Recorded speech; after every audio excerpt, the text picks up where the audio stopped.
अस्सलाम वालेकुम रहमतुल्लाहि व बरकातहू। तमाम गाइड से मैं कहूँगा कि जो मेरे अल्लफ़ा चैनल को सब्सक्राइब नहीं किए हैं वो सब्सक्राइब कर लें और बेल आइकन को भी दबा दें और वीडियो को शेयर करेंगे। मैं आज बात करने वाला हूँ सूरह इखलास, जो सूरह कुरान का सूरह नंबर 112 है। ये कब नाजिल हुआ, किस हालात में नाजिल हुआ और इसका तर्जुमा और तफसीर क्या है, मैं कोशिश करूँगा इसको खुलासा करने का इंशाअल्लाह ताला।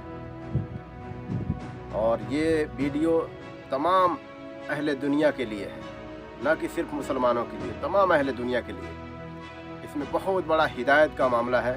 इस सूरह में बहुत बड़ा हिदायत का एक जो है कि ख़जाना रखा हुआ है, जो मैं आप लोगों के सामने रखना चाहता हूँ ताकि आप भी समझें। और ये कुरान सिर्फ मुसलमान के लिए नहीं, तमाम ही दुनिया के इंसानों के लिए है। ये हिदायत के लिए नाजिल हुआ ताकि आप अपने रब को पहचानें और मोहम्मद सल्लल्लाहु अलैहि वसल्लम के तरीके पे चल के और जन्नत तक है कि आप पहुंच जाएं और जहन्नम से अपने आप को बचा लें, अपने घर वालों को भी बचा लें। तो मैं शुरू करता हूं वीडियो को।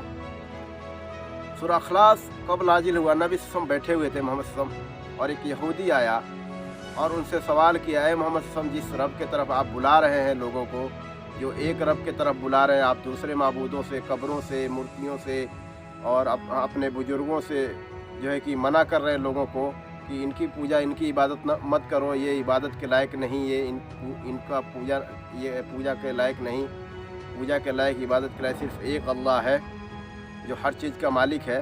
वो रब कैसा है? नबी सल्लल्लाहु अलैहि वसल्लम को इसके बारे में मालूम नहीं था, तफसीर से मालूम नहीं था। वो इंतज़ार करने लगे वही का, जिब्राइल अलैहिस्सलाम आए अल्लाह की तरफ से हुक्म लेकर के, फिर मैं इसको बताऊँ बातें। तब तक अल्लाह ताला ने जिब्राइल अलैहिस्सलाम को सूरह इखलास दे करके उनको आसमान से जो है कि इस दुनिया में भेजा। नबी सल्लल्लाहु अलैहि वसल्लम के पास आए और बोले कि मोहम्मद सल्लल्लाहु अलैहि वसल्लम, आप कह दीजिए इससे, इस अल्लाह के बंदे से कि कुल हु अल्लाहु अहद, कह दीजिए कि अल्लाह एक है, अकेला है, उसका कोई पार्टनर नहीं, अल्लाहुस समद, और वो बेनियाज है, यानी उसको किसी की ज़रूरत नहीं है किसी मामले में हेल्प के लिए, हाँ, और वो मोहताज नहीं है किसी भी मामले के लिए। और उसको छोड़ करके ज़मीन और आसमान, ज़मीन के नीचे, ज़मीन के ऊपर, आसमान में, हर जगह जितनी भी मखलूक है, सारी मखलूक मोहताज है, अल्लाह की मोहताज है, लेकिन अल्लाह किसी की मोहताज नहीं है। लम यलिद व लम यूलद, आप कह दीजिए कि वो किसी से जना नहीं और ना वो किसी को जना है, यानी ना वो किसी का औलाद है, ना उसका कोई औलाद है, क्योंकि उसका कोई बीवी ही नहीं है अल्लाह का, क्योंकि उसके मिस्ल कोई है ही नहीं, तो उसका बीवी कैसे हो सकता है? और उसको अल्लाह ताला बीवी बच्चों से पाक है, खाने पीने, सोने, जगने और थकने से पाक है। अल्लाह ना थकता है, ना सोता है, ना उठता है, ना जगता है और ना ही बीमार पड़ता है। अल्लाह हमेशा एक हालात में, और जभी तो पूरी दुनिया को थाम करके रखा है, उसी के हुक्म से दुनिया चल रही है। अगर समझिए और सोचिए कि वो रब एक मिनट के लिए सो जाए कि दुनिया का निजाम चल सकता है? सब दरहम बरहम हो जाएगा, सब कुछ तबाह बर्बाद हो जाएगा एक मिनट के लिए अगर वो सो जाए तो। अल्लाह को खाने की ज़रूरत, पीने की ज़रूरत नहीं है, अल्लाह को भूख प्यास नहीं लगता, वो सुपर पावर है, वो हम सबको खिलाता पिलाता है लेकिन वो खुद नहीं खाता पीता, वो हम सबको सुलाता है, हम सबको आराम करने के लिए रात बनाया लेकिन वो खुद आराम नहीं करता, क्योंकि उसको आराम की ज़रूरत नहीं, वो थकता ही नहीं। हम सब कमज़ोर होते, अल्लाह कमज़ोर नहीं होता, जिस हालत में उसी हालत में है और हमेशा रहेगा। वलम यकुल लहु कुफुवन अहद, और कह दीजिए कि सब कुछ फना हो जाएगा, सब कुछ तबाह और बर्बाद हो जाएगा, ख़त्म हो जाएगा एक दिन क़यामत जब आएगा तो, लेकिन अल्लाह ही का जात एक है जो बाकी रहेगा हमेशा हमेशा के लिए। तो ऐ इंसान, तुम अपने रब को पहचानो, अपने सच्चे रब को पहचानो जो सबसे ज़्यादा क़ुव्वत वाला है, ताकत वाला है, उसके मिस्ल, उसके जैसा कोई नहीं। एक बात मैं और क्लियर कर देना चाहता हूँ कि जो एक रब को छोड़ करके जिसकी भी पूजा आप करते हैं, उसमें ये चारों क्वालिटी नहीं मिलेगा।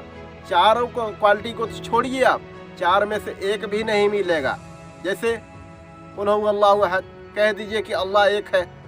क्या आप जिसको पूजा करते हैं, जिसको पूजते हैं, वो उसके जैसा वो खुद एक ही है, अकेला है, उसके जैसा और कोई नहीं है? होगा, लाजिम होगा।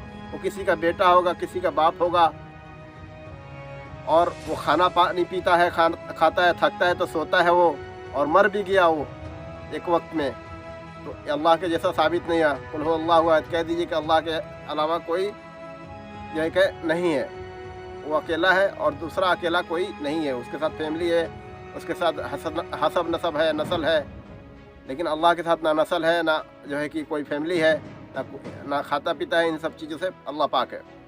अल्लाहुस समद, वो किसी का, वो बेनियाज है, उसको किसी का हेल्प का ज़रूरत नहीं, किसी का ज़रूरत नहीं, मोहताज नहीं है वो, उसके अलावा सब कोई मोहताज है। आप जिसको भी अल्लाह को छोड़ करके पूछते हैं वो मोहताज है। खाने पीने का, खाना पीना उसे न मिले तो एक दिन न जी पाए, बीमारी होता है तो दवा का मोहताज है, डॉक्टर का मोहताज है, कपड़ा पहनने के लिए वो उसको मोहताज है कि कपड़ा उसको बुन बुना के मिलेगा तो कपड़ा वो पहनेगा, और तमाम ही बातों में वो मोहताज है। वो एक दूसरे चीज़ों का जो है कि ज़रूरतमंद है, वो चाहिए उसको। यानी अल्लाह के मामले में ये भी साबित नहीं हो रहा। तीसरा मामला, लम यलिद वलम यूलद वलम यकुल लहु कुफुवन अहद, और अल्लाह को कभी मौत नहीं आएगा, और आप जिसको भी अल्लाह के अलावा पूछते हैं उसको एक दिन मौत आया होगा, या आ चुका होगा, या आएगा। अगर वो जिंदा है, आपके नज़र में वो लग रहा है कि वो गॉड है, वो ईश्वर है, वो एक पावर है, तो वो भी एक दिन ख़त्म हो जाएगा, लेकिन अल्लाह की ज़ात ख़त्म नहीं होगी। ये चारों सिफात में से किसी पर ये साबित नहीं हो सकता एक भी। चार तो मुमकिन ही नहीं है, एक भी मुमकिन नहीं है। तो जब एक भी मुमकिन नहीं अल्लाह के अलावा, तो अल्लाह का इबादत करें, और जो है कि गलत माबूदों को, झूठे माबूदों को, मूर्ति पूजा, कब्र पूजा, और जो है कि ये सब चीज़ें छोड़िए जो अपने हाथों से आप बनाए हैं, और जो आप जो है कि एक सुनते हुए आ रहे हैं, और सुनी हुई बातों पे, सुनी सुनाई बातों पे आप अमल कर रहे हैं। ये अंधकार में चलने जैसा है, और अंधकार में वही इंसान चलता है जो बेवकूफ़ होता है, जो अकल से ख़त्म होता है। अक्लमंद इंसान उजाले में चलता है, ताकि कोई तरह का उसको घाटा ना लगे, किसी तरह का ठेस ना लगे, किसी तरह का उसको नुकसान का जो है कि खसारे का मामला उसे ना सहना पड़े। तो आप जो है कि इसको गौरव फिक्र करिए और सोचिए, और आप जो है कि अपने आप को सीधे मार्ग पे चलाइए, सीधे रास्ते पे चलाइए, और जो सच्चा रब है, एक है, सबका है, वो उसी का इबादत करिए। इन सारे चीज़ों का, अल्लाह के अलावा सारी चीज़ों को पूजना छोड़िए। शिर्क है, और शिर्क सबसे बड़ा गुनाह है इस ज़मीन पे। अस्सलामु अलैकुम व रहमतुल्लाहि व तआला व बरकातहू।